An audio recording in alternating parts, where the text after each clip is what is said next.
What is up? My name's Ramal, welcome to my channel,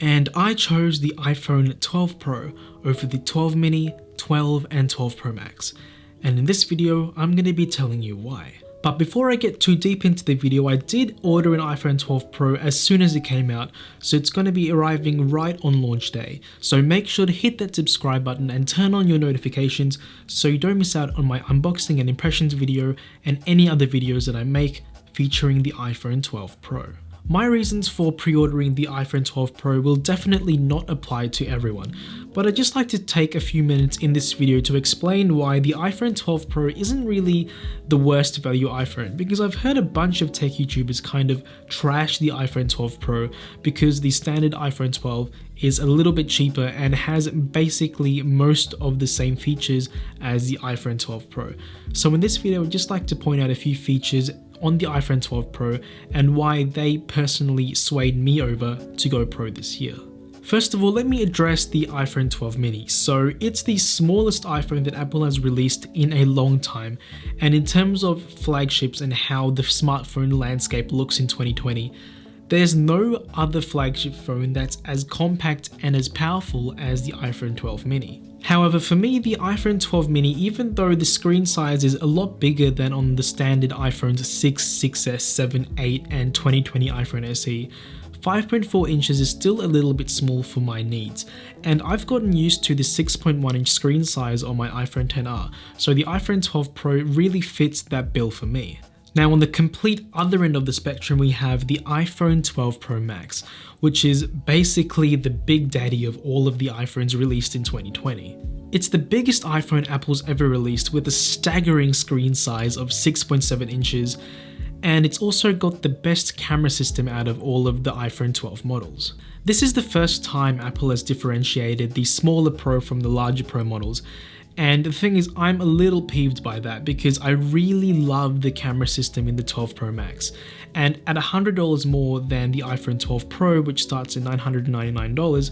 for $1,099 you get the biggest iPhone with the most battery life and the best camera system in an iPhone that has ever existed. As a major camera geek, I really love the iPhone 12 Pro Max's camera system, and I really wish that it had been implemented on the iPhone 12 Pro, except I'm still not getting the iPhone 12 Pro Max because it's too damn big. 6.7 inches is just too big for my needs, and frankly, I don't want to carry around a slab of stainless steel and glass in my pocket that's just going to weigh me down and basically not give me the best experience that I'm used to with an iPhone, which is why I've defaulted to the 12 Pro Max in this case. And that brings us to the iPhone 12, which is the standard model of iPhone for the 2020 iPhone lineup, and is the reason why many people are trashing the iPhone 12 Pro, because the iPhone 12 and 12 Pro share a lot of similar features while being $200 apart in price, with the iPhone 12 starting at $799 and the iPhone 12 Pro starting at $999. The standard iPhone 12 is definitely the best option for a vast majority of people who don't need a Pro iPhone but want the latest features at a somewhat reasonable price. Both the iPhone 12 and 12 Pro feature 6.1 inch Oled displays, both with a 2,000,000:1 contrast ratio giving you nice deep blacks, and they both have a maximum brightness of 1200 nits when viewing HDR video. They both also share the exact same dimensions in terms of size, and therefore they fit the same exact cases if you decide to go for either the 12 or 12 Pro. And the only difference is on the 12 you get stainless steel and a matte glass back, whereas on the iPhone 12 you have aluminium with a glossy glass back. But that's not really a major difference considering that most people tend to put cases on their phones as soon as they get them. They both also feature Apple's brand new A14 SoC, meaning that they'll be fast right out of the gate and continue to remain nice and snappy 3 or 4 years down the line, which is great from a longevity standpoint. And of course, how could I forget to mention the buzzword for iPhones in 2020, which is 5G. Now the thing is, 5G isn't too important today because many cell service providers don't offer the best connection for 5G unless you live in a major city that has 5G antennas everywhere. But for most people, 5G won't really be noticeable until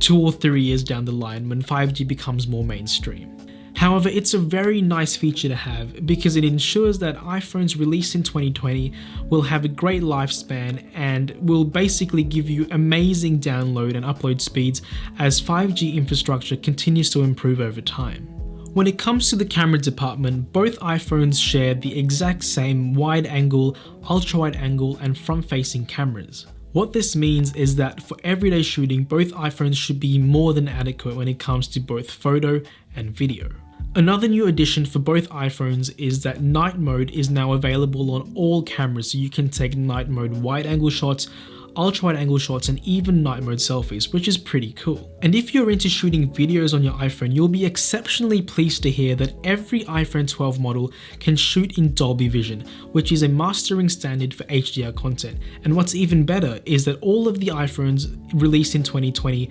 can natively display Dolby Vision thanks to their amazing Oled displays. On top of that, you don't even have to worry about color grading your Dolby Vision video after you capture it, because thanks to the iPhone's A14 chip, it can grade and render the video in real time, which is really sick and makes the filmmaking process on iPhone easier if you're into that sort of stuff. However, the non-Pro iPhone 12s can only record Dolby Vision in up to 4K 30 frames per second, whereas the 12 Pro and 12 Pro Max can record in Dolby Vision up to 4K 60, so there's a bit of a difference there. Now you may be thinking that the standard 6.1-inch iPhone 12 sounds like a killer deal compared to the iPhone 12 Pro, considering that they both share so many key fundamental features while the iPhone 12 is $200 less in its starting price. However, there is a bit of a catch. For a base starting price of $999, the iPhone 12 Pro comes standard with 128 gigs of storage,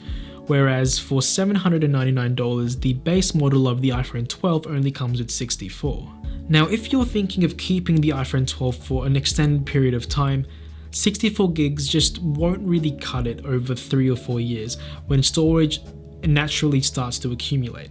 And for that very reason, I would recommend stepping up to the 128GB iPhone 12, which costs $849. Now at this point, the iPhone 12 and 12 Pro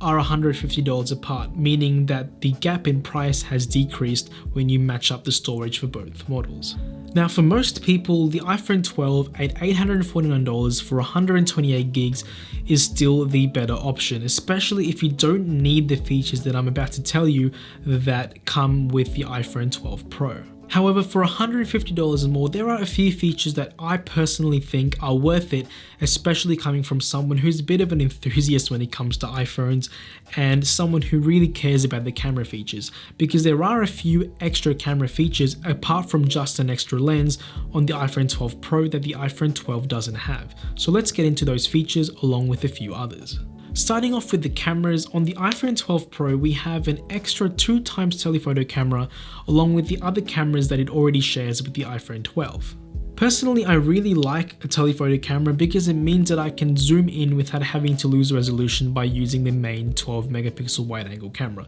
so it's definitely a plus for me. On top of an extra camera, the iPhone 12 Pro also has an extra sensor, which is the Lidar Scanner, which stands for light detection and ranging. Along with better depth detection when it comes to playing augmented reality games, which personally I couldn't care less about, the LiDAR sensor, along with the camera system on the iPhone 12 Pro, improves autofocus speeds, especially at night, where Apple claims up to 6 times faster autofocus. The LiDAR scanner also helps when it comes to portraits at night, which you can't do with the iPhone 12, whereas with the iPhone 12 Pro, the extra depth sensing data from the LiDAR scanner helps when it comes to creating the best portrait effect when shooting portraits at night on the iPhone 12 Pro. So that's just hardware, but there's also some software exclusivity on the image processing pipeline on the iPhone 12 Pro compared to the iPhone 12, and that is in the form of Pro RAW image capturing. With the standard DSLR or mirrorless camera, you have the ability to shoot raw images, which basically gives you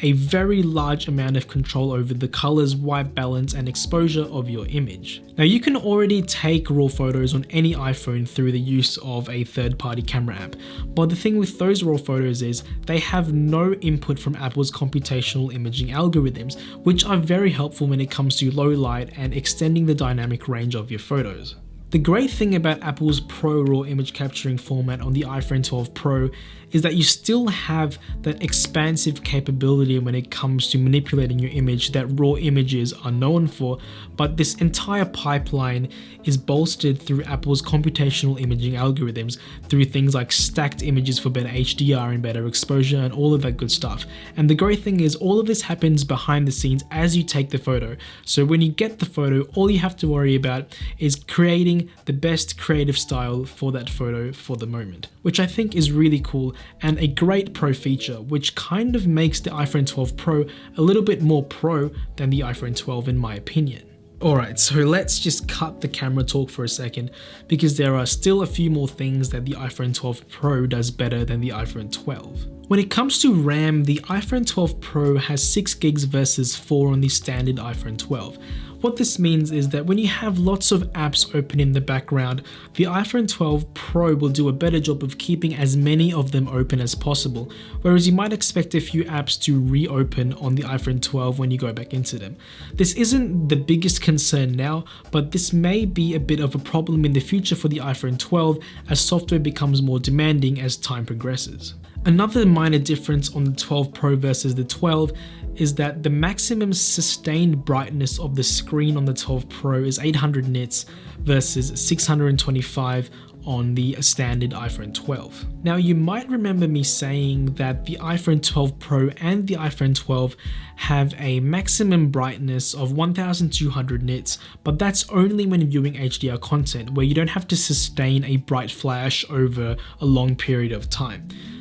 The 800 nits of brightness on the iPhone 12 Pro, when it's sustained, will definitely do a better job of being more visible outside when you're viewing the phone in direct sunlight, which might be a bit of a problem on the iPhone 12 with that lower brightness screen. Now those are basically the main differences between the 12 and 12 Pro that made me get the 12 Pro over the 12, but that definitely might not be the case for you, especially if everything the 12 provides is more than enough for your everyday needs. Personally, the $150 price jump from the $849 128GB iPhone 12 up to the $999 128GB iPhone 12 Pro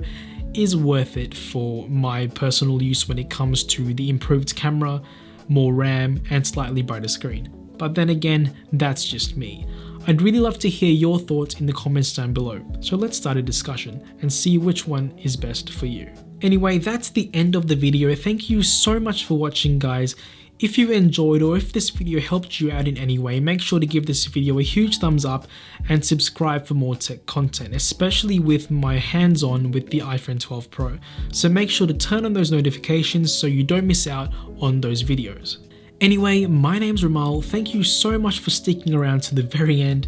and I'll catch you in the next one.